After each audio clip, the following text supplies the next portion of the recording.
Om Shri Gurubhyo Namaha Harihi Om Shruti Smruti Namami Bhagavat Pada Shankaram Lokashankaram Upadishyacha Grahayet Brahmano Lakshanam Ya Atma Apahata Papma Yat Sakshat Aparokshat Brahma Yoshanaya Pipase Neti Neti Asthula Mananu Sa Esha Neti Neti. Up to that we have seen Adrushtam Drashtru Vijnanamanandam Satyam Jnanamanantam Adrushyenatmiye Nirukte. That constitute one vision. So the Atma, which is the Brahma Lakshanam. So the Shruti is trying to show you the Brahman. It is the Shruti is not trying to describe the Brahman to you or define the Brahman to you. That is not possible. It can only show the Brahman to you. Means Shruti tells you how to look for, where to look for, but not what to look for. You will discover the what. Shruti only the where and the how. So that is called a Lakshanam. That is the definition of Lakshanam. Under this Lakshanam, so the Brahmano Lakshanam, it is showing the Brahman. This is Brahman. See, that is Lakshanam. So, suppose you don't want to see or you don't try to see, then the Lakshanam becomes an intellectual gymnastics. It loses some of its beauty. Still some beauty remains, but the main purpose will be lost. That is the purpose of Lakshanam. So, you should see. When it asks you to see, you should see. Where to see, you should see. How to see, you should see. Then that is Lakshanam. Ignore that seeing part and then go on making a big hallabaloo about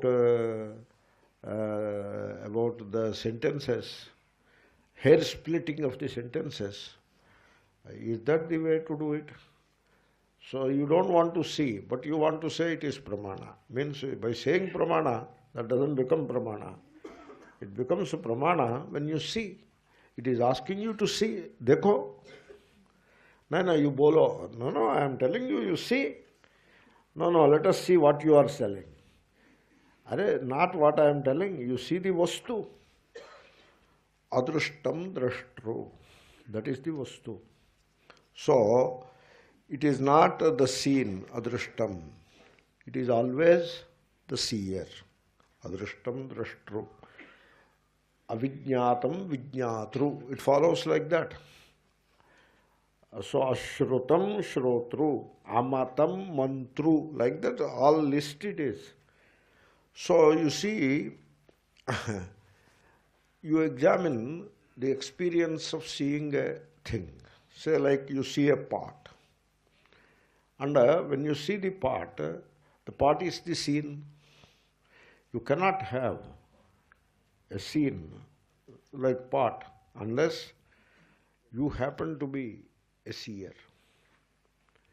The pot is seen. The pot doesn't say I am the pot. The seer says this is the pot. Therefore the seeing, along with the seen, there is always the seer. In fact, you may want to examine this statement.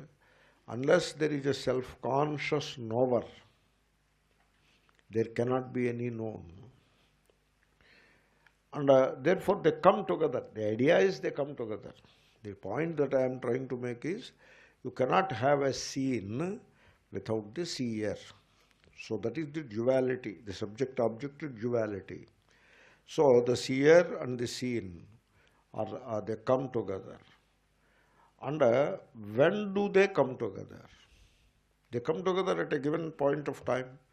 They are not permanent. They are not there all the time.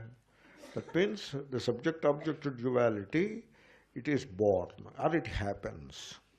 When does it happen? So the subject-object duality happens when there is seeing. Seeing must be there. When seeing is there, in that seeing, the duality happens. Subject-object duality happens. Now you look closely, you examine closely that experience of the seer-seen duality. That is an experience. And so that is how the experience is. It is the duality. And you examine that experience closely. If you examine it closely, then you will notice that the seen and seer, they are there only when they appear, only when there is seeing. Okay? Therefore, now you can say, seen and seer are the attributes of seeing. And then you may say, where from these attributes have come? They are put there by the mind. It is the mind which is the seen, and it is the mind which is the seer. And it is the nature of the mind to divide. That is how it divides. It divides the seeing into seer and seen, and then opposes them. Seer is inside, seen is outside, like that. So the game of divide and oppose, that is played by the mind. Otherwise, essentially, you have the seeing. And in seeing, the seer and seen are attributed. That is how it happens. Therefore, you know what I am driving at? What you see is not real. That you see is real. That is what I am saying. Anyway, that's why similarly, what you hear is not important. That you hear is important. That's why in meditation, I ask you to ignore the sounds. Ignore in the sense, don't name them. Don't give a name, don't give any don't make any projection. Don't call it a disturbance. Don't give a name, somebody is coughing. So I wonder, I am speaking and people are coughing. That this is something very interesting. I am supposed to cough, you know. Not all of you. We have a proverb in Telugu. You see, they pound the rice, you know. They pound the rice. And when they are pounding the rice, every time the pestle falls into the mortar, they say, like that. So one lady is pounding and another lady is saying, Like that, I am speaking for an hour and all of you are coughing. So you have to examine your cough. Why are you coughing? I do that. In the night I was coughing, not yesterday night, generally. I was coughing, then I know there is an irritant here. That's why I am coughing. The irritant invariably comes from oil, burnt oil. Then I notice why I am coughing now. Afternoon eating, that has gone already. Afternoon what you eat, that won't cause cough in the night. That is, afternoon lunch is not the cause. It is not the immediate cause, you know. Immediate cause is dinner. What was that I was eating in the dinner? Yeah, it was the pesarat. A kind of dosha thing it is. That oil must have been burnt. That's why I am coughing. Like that you should examine. And next day you should stop eating that item. I stopped eating somewhere the khichdi and curry, that I stopped eating. Because I discovered that it was causing coughing to me. Means they are putting some extra oil or wrong kind of oil. A lot of oil goes into it. Into both items it goes. The curry takes oil, the khichdi takes oil, and that too burnt oil, high temperature oil. And then I stopped it, and therefore I stopped coughing. Then I went to another place. There was khichdi and curry. I tried it. I did not cough. Oh, this is good.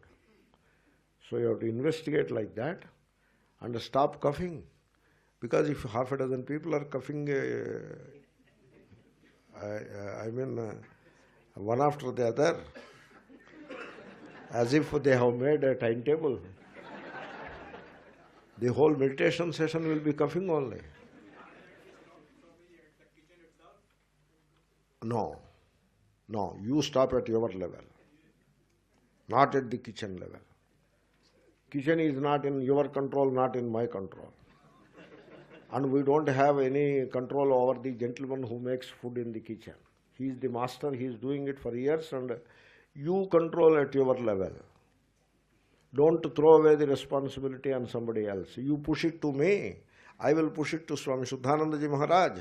And he will tell her, hey, Mangal, put some less oil, and that is the end of it.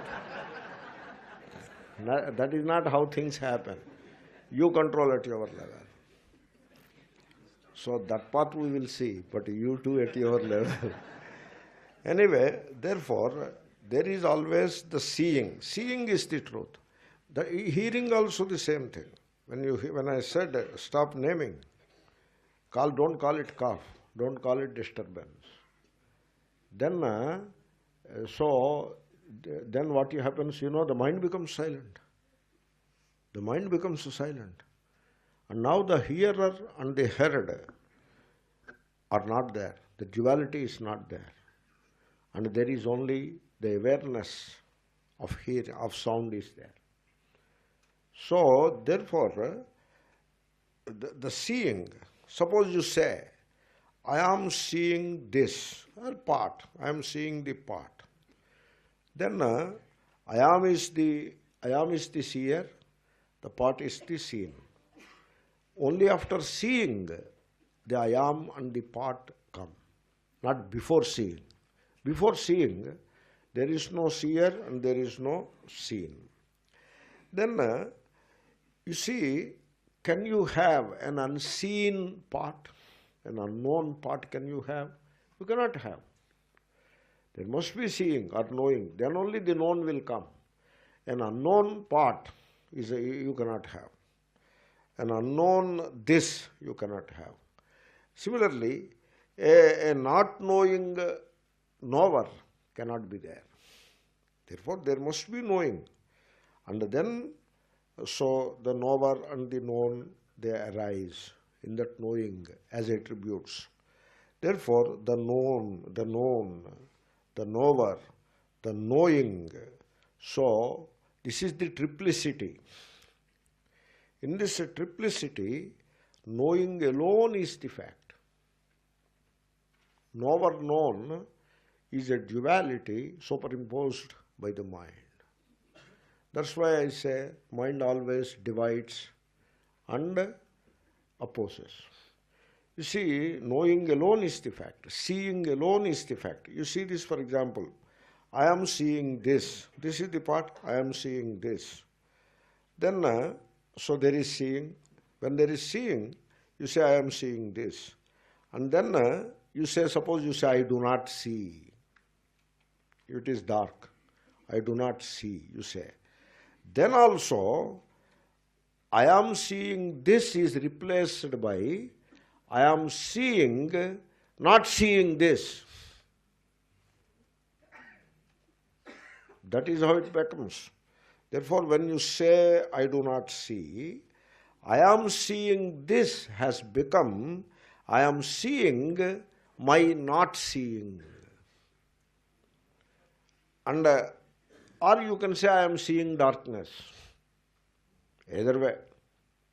If you want to say the outer thing, you say, I am seeing darkness.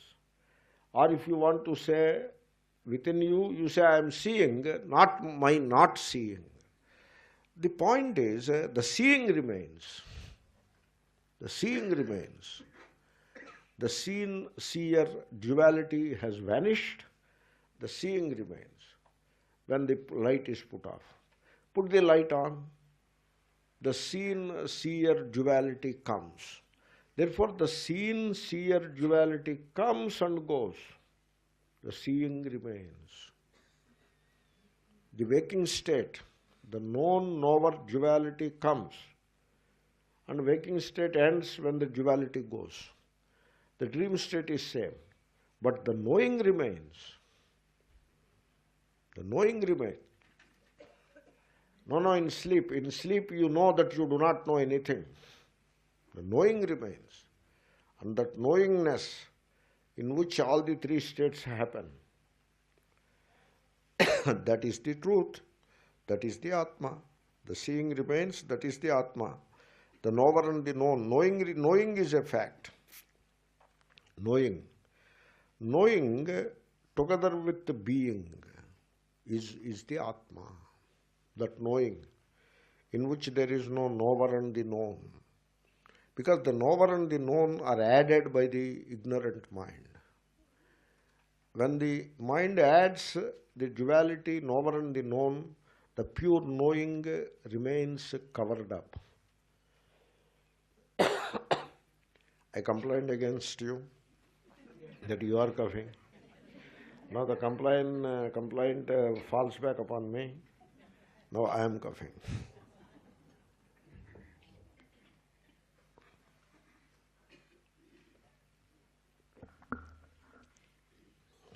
Therefore, your true nature is not the knower opposite to the known. That is not your true nature. That is the person, the shadow of the truth. That is not the knower. You are not the knower. You are the knowing in which the knower-known duality happens. And that knowing is with the being, is always associated with being. So Satyam Jnanam, that knowing is with being. That is your true nature. And you can say the being, which is the knowing, is love. You can say that. That completes the Satchidananda. Therefore, this mind is creating the subject-object duality. Mind is creating the duality. Then, is the duality real? No. In fact, I say, the mind creates the subject-object duality where there is none. Therefore, there is only knowing. Knower known is the creation of the mind. The mind makes the duality and makes it attributes to the knowing. This duality, its unreal nature, you can experiment. You see, suppose the thumb under the forefinger. Okay? Now I touch the index finger with the thumb. Okay? So the index finger is the touched, thumb is the toucher. Right? Now I reverse it. Now I touch the thumb with the index finger. Now the index finger is the toucher, thumb is the touched. This duality is provisional. There is nothing sacred about this duality of toucher touched. Touching is a fact. Touching is the fact. And in the touching, subject object, or in the touching, subject object. In the example of touch, it is easy. You can make it happen in the example of seeing also. This is called Shambhavi Drishti. Shambhavi Mudra or Shambhavi Drishti. I can only demonstrate. Demonstrate means these demonstrations will be like this only. The part. Okay? So, I am seeing the part. I am seeing the part. I am the seer, the part is the seen. Now what I do, don't ask me how. Somehow I reverse it. And now I am the seer, this is the scene. Don't ask me how, just I reversed it. So now I am in the earlier scene and seeing at the earlier seer.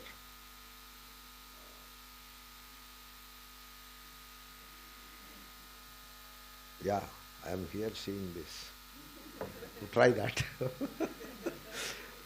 So the idea is, the point made is, it is not about some trick or anything. The point made is, the seeing is the truth. The seer-seen duality is an addition that mind makes. And so it is added by the mind. It's only a matter of shifting the focus of attention. When I am focused here, so I am the seer and this is the seen. I shift the focus of attention in such a way, the seen becomes the seer and the seer becomes the seen. That is the Shambhavi Mudra. There are a variety of Shambhavi Mudras. What all you do with the seeing, it is, Shambhu is the third eye, you know. Shambhu is all eye. So Vishnu is all rasa, Shiva is all eye, something like that.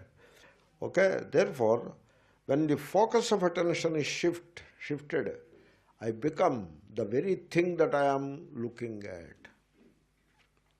Therefore, I can say, I am the river flowing down the slope, the bed of the river bed. I am the river flowing.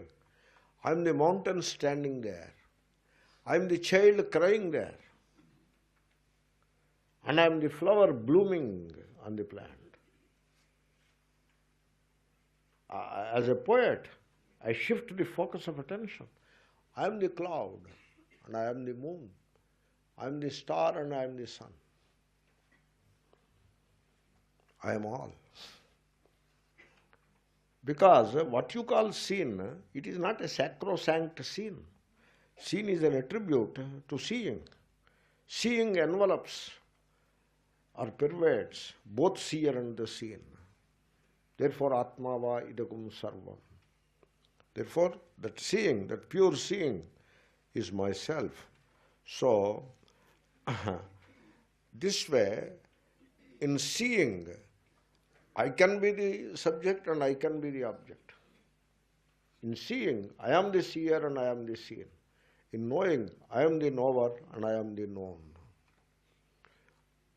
I am the preceptor and I am the pupil. I am the speaker. In this upadhi, I am the speaker. In the other upadhi, I am the listener. I speak and somehow, even as I speak, in the speaker, I listen in the listener. I am all. That drashtru. So that their drashtru mane na truch is avivakshitam. Adrushtam drashtru. The truch is avivakshitam. It is not intended. It only means driksvarupa. That is how the Shruti, you know. You don't ask the Shruti to follow your rules. So adrushtam drashtru mane adrushtam druk ityartha. Driksvarupam ityartha. Truch is unintended. Truch, kartari truch. Bhava truch. Thank you very much. There is truch in bhava also. You make it. You make your own grammar. So generally, kartari truch, but now make it bhava. So solve the problem that way. Therefore, you see, I will tell you, there is seeing. The seeing is, the seer seen are added to the seeing. The seer and the seen are not there in the seeing. They are superimpositions. The seeing is in both the seer and the seen. The seeing is through both the seer and seen. The seeing is beyond both seer and seen. Therefore, the seeing is at once the immanent as well as the transcendent. That is your Swarupa. That Swarupa is the Brahman. Adrushtam. Drashtro I have explained. Adrushtam. Adrushtam is there, you know. You see, then can I see the seeing? No. You cannot see the seeing. You see the seen and you see the seer, but you cannot see the seeing. You see, in Vedanta, jnanasya jnanantara sahayyam na avashyakam. That is Vedantin's fundamental thesis is jnanam jnanantaram na apekshate. Ghata jnana, suppose ghataha jnanam apekshate. Ghata what is it called? Expectancy. Ghata needs expectancy or needing. Ghata needs the knowledge of the ghata, because you cannot have an unknown ghata. What is an unknown? What kind of ghata it is? That is altogether unknown. Therefore, ghata needs to be known, but the knowledge of ghata need not be known. Knowledge of the ghata swayam prakasha. Ghata is paraprakashya. Therefore, the jada, seen and seer are jada. Seeing is chetana. And therefore, seen and seer need to be illuminated by seeing, whereas seeing shines by itself. That's why seeing doesn't require another seeing. That's why it is called adrishtam. Adrishtam drashtru, amatam mantru, avijñatam vijñatru. You see, the absolute knower means the knower, the knowingness in which the knower and the known happen. You have to bear with me. The language I use, I hope you are following what I am talking. So, the knowingness, I say like that. I make it pakka bhava. Knowing is enough, but I add an S just to make sure that you get the bhava.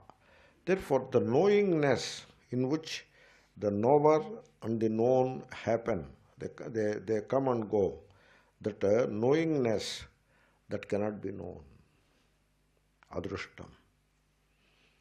And it need not be known. Ghata needs to be known, because it is jada. Whereas knowingness is chetana. It cannot be known and it need not be known. If it is not known or if it cannot be known, how to prove it? It is its own proof. That is one answer. Another answer is, the knower and the known appear is the proof of the knowingness. And you don't need any other proof. It is like, prove me the sunlight. The daylight is the proof of the sunlight. Prove me the daylight. That you are able to see the part is the proof of the daylight. Without daylight, how can you see the part? You are able to see the part. That proves the daylight. Daylight proves the sunlight. Just I have extended and made it into two examples. You don't see the sunlight. You see the daylight. And then the sunlight. Similarly, you have the experience of this duality of the knower-known. That experience is with you. That proves the knowingness. No, pull the knowingness and put before me. No. That way it doesn't happen. Therefore, because you see, the knower-known duality is always the known. And the one which knows, the knower-known duality cannot be known. Need not be known. So, that there is a duality of knower-known is proof enough of the knowingness. That knowingness is your Swarupa, the unknown and unknowable knowingness, in which the knower-known appear and disappear, is the Brahma. That is the adrushtam drashtru. You can put it slightly differently. You see, mind, the knowledge is in the mind. Ignorance is also in the mind. And then the one who knows the mind which has knowledge and the one who knows the mind which has ignorance, that one is the real. Not the mind with its knowledge and with its ignorance. The knowledge of the mind and the ignorance of the mind are unreal. The one who knows the knowledge of the mind and the ignorance of the mind is the real. So, therefore, you should not complain all the time that we are ignorant, we are ignorant. Because when you are complaining that you are ignorant, you are only identifying with the mind. Because ignorance it belongs to the mind, not to you. How can you say you are ignorant? While knowing the ignorance of the mind, you are knowledgeable, not ignorant. So being knowledgeable, you take upon yourself the ignorance which you are knowing then and there. So this is how the identification happens. You see, you say you are attached. Are you attached? Are you aware of the attachment? You are aware of the attachment. The attachment is in the mind. And unless you are aware, the attachment cannot proclaim itself. You have to proclaim that there is attachment. And you are aware of the attachment. While you are aware of the attachment, you identify with it, forgetting that you are the one who is aware. Similarly, there is knowledge in the mind, and you are aware of that knowledge. You are the one who knows that knowledge. And there is ignorance in the mind. You are the one who knows that ignorance. And therefore, you are neither knowledgeable nor ignorant. Okay? People make a mistake. When they come to Vedanta, they make this fundamental mistake. I'm not complaining about anybody. I'm saying like that as part of the explanation. So you see, you go to Vyakaranam, grammar. I'm ignorant of Vyakaranam. And study, become knowledgeable of Vyakaranam. And then I go to Vedanta. I'm ignorant of Vedanta. Study, become knowledgeable of Vedanta. You lost the whole game. The game in Vyakarana it works. You become a Vyakarana scholar. And once you are a scholar of Vyakarana, you are respected all over India. Really. There will be a few people who want Vyakarana. The general public doesn't want anything. That is a different matter. General public is interested in some images and some worships and some rituals. That is what the general public is interested. And these religious leaders cater to that requirement. It is like demand and supply thesis. There are a few who are interested in Vyakaranam. And there is a scholar. And so it works. There, I am ignorant of Vyakaranam. I studied Vyakaranam. And I became a scholar of Vyakarana. It works. It works wonderfully. In Vedanta, it fails. Because when you are ignorant of Vedanta, you are one with the mind. And you look at Atmajnanam as the mechanical process of knowing. Like Vyakaranam is the mechanical process of knowing. That is how you know it. Same thesis you apply to Vedanta. And now, Vedanta becomes an object of the mechanical process of knowing. And now, the mind which is ignorant of Vedanta becomes a knowledgeable of Vedanta. The awareness remains covered up by this duality, by this scholarship, etc. So, scholarship is not the fault. That you are unable to discriminate. That scholarship belongs to the mind. It's an attribute of the mind, as much as the ignorance is the attribute of the mind.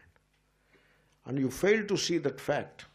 And therefore you identify with ignorance, you identify with scholarship. In both situations, you lost the game. Even before the game begins, you lose it. Therefore, the knower is but a state of mind as much as the known is a state of mind. You see, what you call the known is a shape. And what you call knowledge, known is outside, knowledge is inside. What you call knowledge is but a name.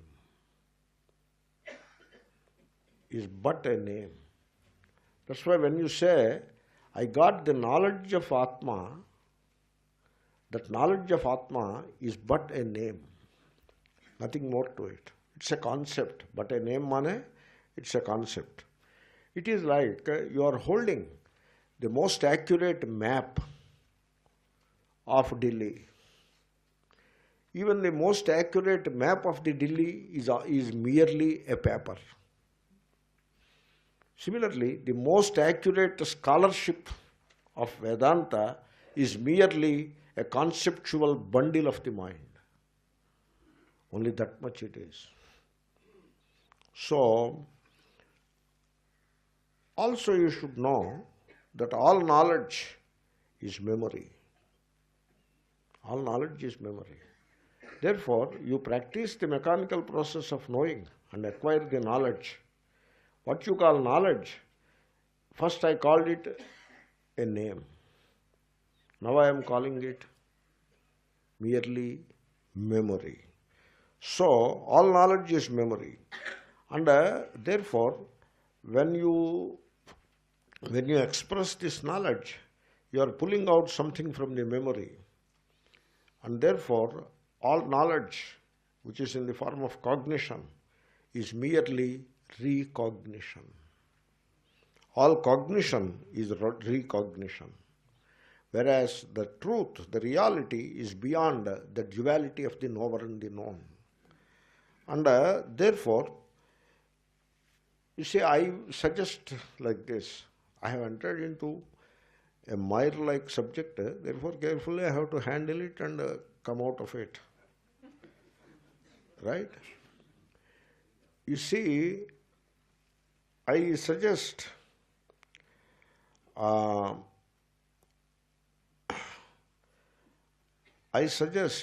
that you approach the self-knowledge.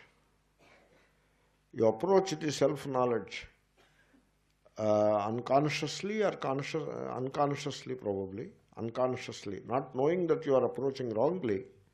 You approach this Atma-jnanam through the mechanical process of knowledge. There is a mechanical process of knowledge like Vyakarana. You approach it through the mechanical process of knowledge. The knowledge of Vyakarana, you approach it through the mechanical process of knowing, and you get it. Unconsciously, you make the mistake of approaching self-knowledge through the mechanical process of knowledge. Like what? I don't know the Atma, and now I have to know the Atma. That is how you approach. And so, as long as you approach the self through the mechanical process of knowledge, means what? I will explain myself. Suppose you have a pair of tongs. This is the pair of tongs. Now I approach the wire with this pair of tongs and lift it or cut it. I approach the mic with this pair of tongs. I approach the piece of cloth with this pair of tongs. And if something else is to be approached, I approach it with this pair of tongs. In fact, there is a proverb in Telugu, whosoever has a pair of tongs in his hand will be pulling something or the other. His hand will not keep quiet. So remove the pair of tongs, then he will keep the hand.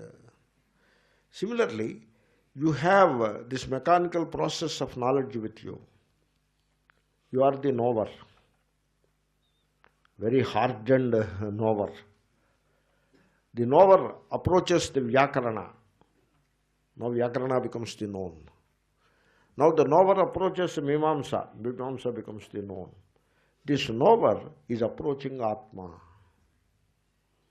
then Atma becomes the known as a conceptual Atma. Atma, Brahma, the knower approaches the Brahma. Hey, what is Brahma? Hey, don't you know the Brahma? Brahma is the Abhinna Nimittopadanam Jagatah Karanam. How can that be?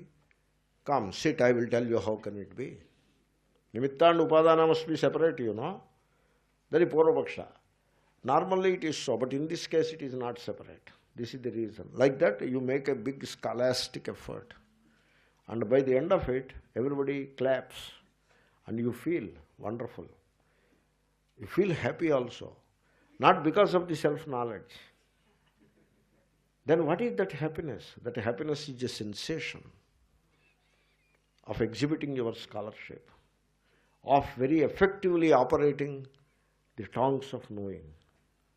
And if this is the approach, means through process of knowing which is with you, you want to approach the self, you will fail. The reasons are obvious. Suppose you are able to know the Atma, then it becomes the other. That's why Shruti, in all its vision and kindness, tells adrishtam drashtru. It is adrishtam. Don't approach it through this process of knowing. Don't operate your tongues of knowing there. Don't do that. And so, suppose you approach the reality, the Atman, through the process of knowing, then you become the knower of the Atman, and Atman becomes the known to you. It is a huge contradiction, you know. Therefore, you have to understand, ignorance and knowledge are in the mind. And not in the Vastu. In Atma, there is neither ignorance nor knowledge. Therefore, Atma cannot be an object of knowledge. It is always adrushtam. And I tell you, you do not try to reach out to Atma. You see, the mechanical process, these tongues means, what are you doing with the tongues? You are reaching out to capture something. Similarly, you have the process of knowing with you. And with that knowing process, you are reaching out to Atma. Atma is not out of you, it is in you. Therefore, you will miss it. As long as you are reaching out to Atma through your knowledge, so long Atma remains out of reach. Stop reaching out.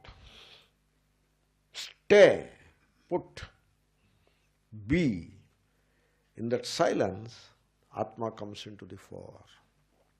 Therefore, you need not reach out for what is already with you. Therefore, your very reaching out makes you miss it. So you have studied Tattvabodha, Atmabodha, etc., a few things, and now you are reaching out to Atma with that knowledge. That reaching out makes you miss the Atma, I tell you. That's why avijñātam vijñātru. So, give up the idea that you have not found it, that you have to find it. And a book will help you to find it. A physical person will make you find it. And an embellishment of the mind with the so-called knowledge will make you find it. Because you have not found it. You are in a trap, I tell you.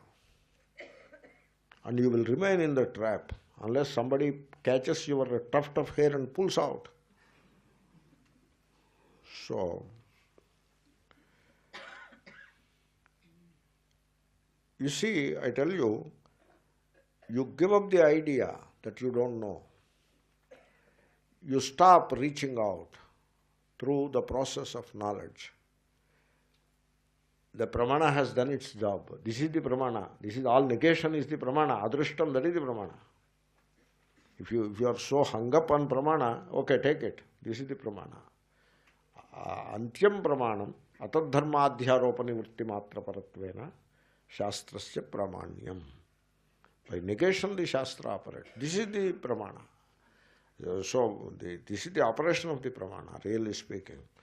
Therefore, give up the idea that you have not found it, you have to find it, you have to find this way, that way. So, just be. And then it will come into, the Atma will come into your immediate perception here and now. That's why I say, I have already said and I am saying one more time, the most precious statement, as long as you seek it, you won't find it. But only the seekers will find it. So, you discover the truth of Atma as immediate perception when all of the mind is removed. All of the mind has to be removed. All of the mind means what? The pair of opposites, knowledge and ignorance, both have to be removed.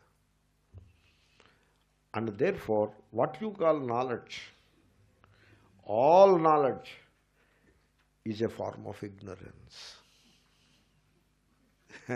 Because you see, the science of negativity reaches its zenith when we declare all form of knowledge all knowledge is a form of ignorance only. Suppose you remove all of the mind, then what remains? It is like asking, when all the items in the room, normally people clutter the room with all kinds of useless furniture.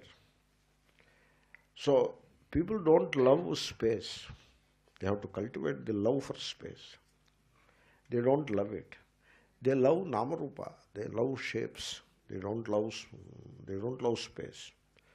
Like first they make a room, and then they fill it with sofas. All this space. Then sofa is also a space only.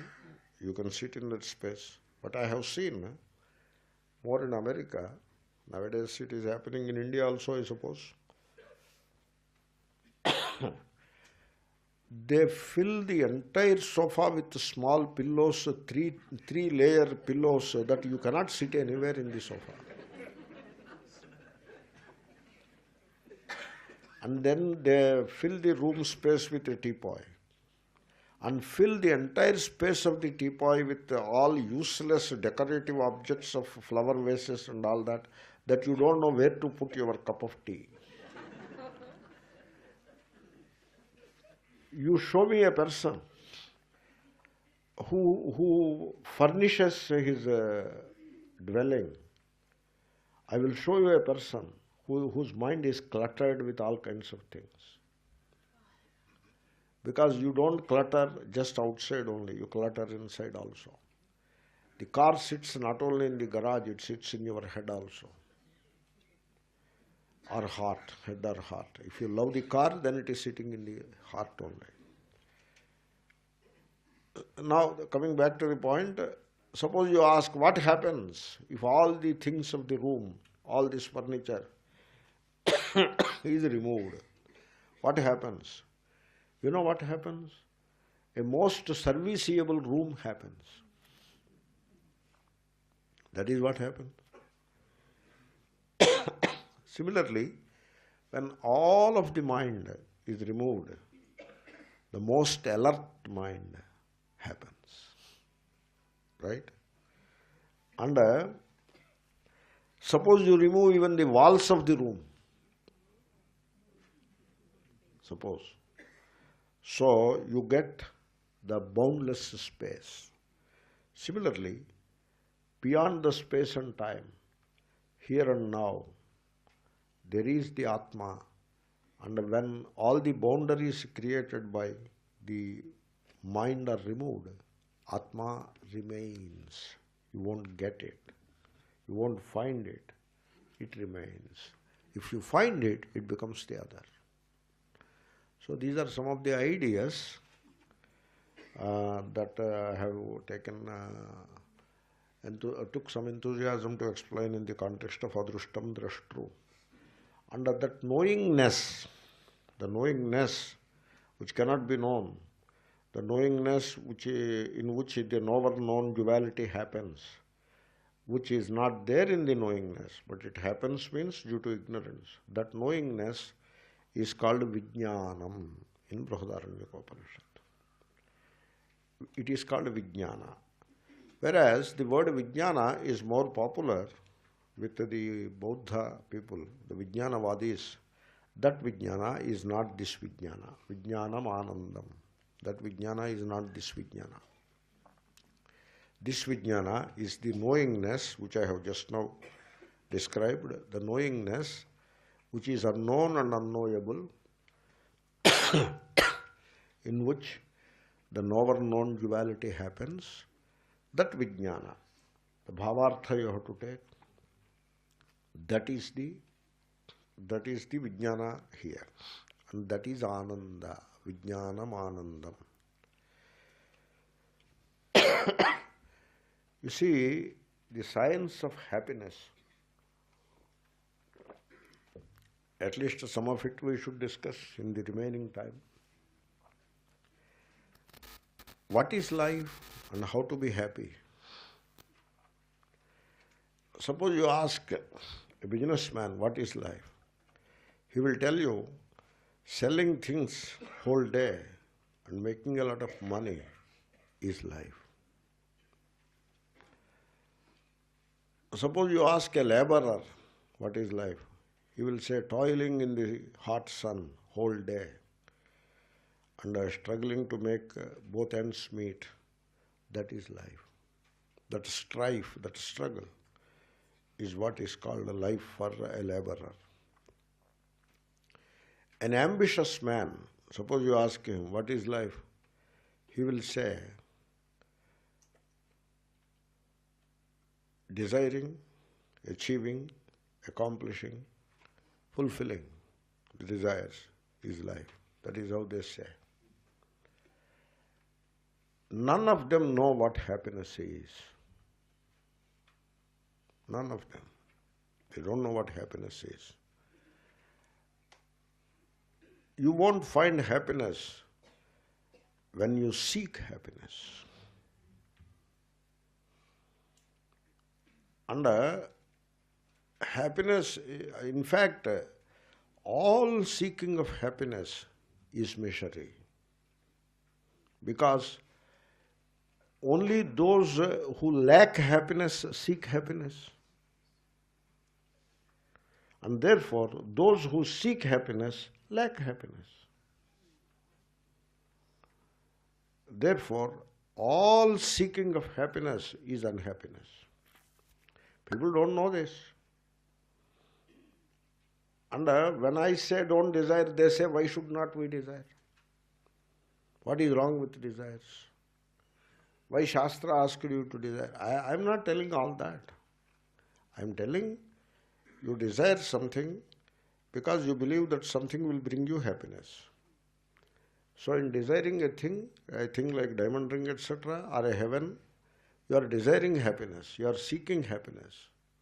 That makes you unhappy then and there. You don't need any further reasoning to make you unhappy, further causes to make you unhappy. That you seek happiness is cause enough to make you unhappy. So you are seeking happiness all your life, you remain unhappy all your life. That is a struggle, a strife in life. That is not how happiness happens. Happiness is not a product you create by effort. That is not how you get it. In the moments, in the rare moments when you were happy, if you examine those moments of happiness, in those moments, your wealth, your bank account, your position, your power, your accomplishments, your family, friends, your social status, they did not matter.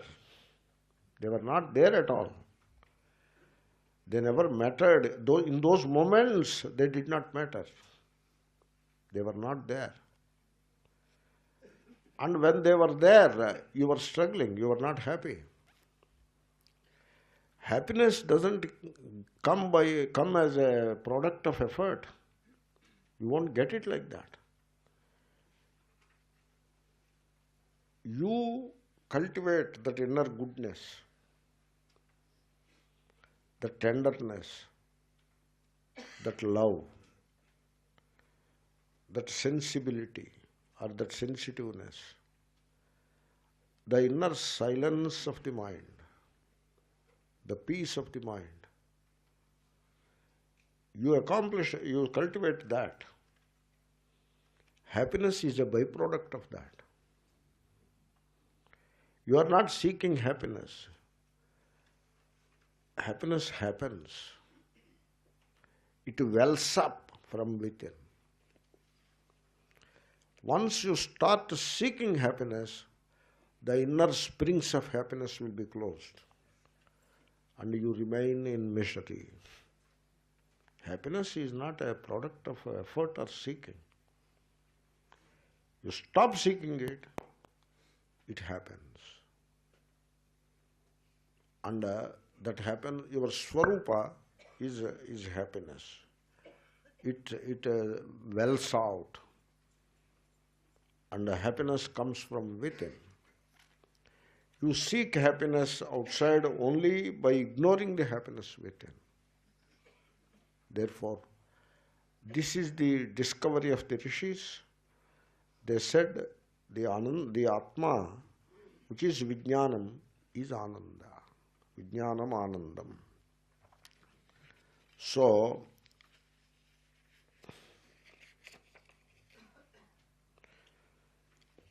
the ritualists, you know what they do? They mortgage happiness to heaven.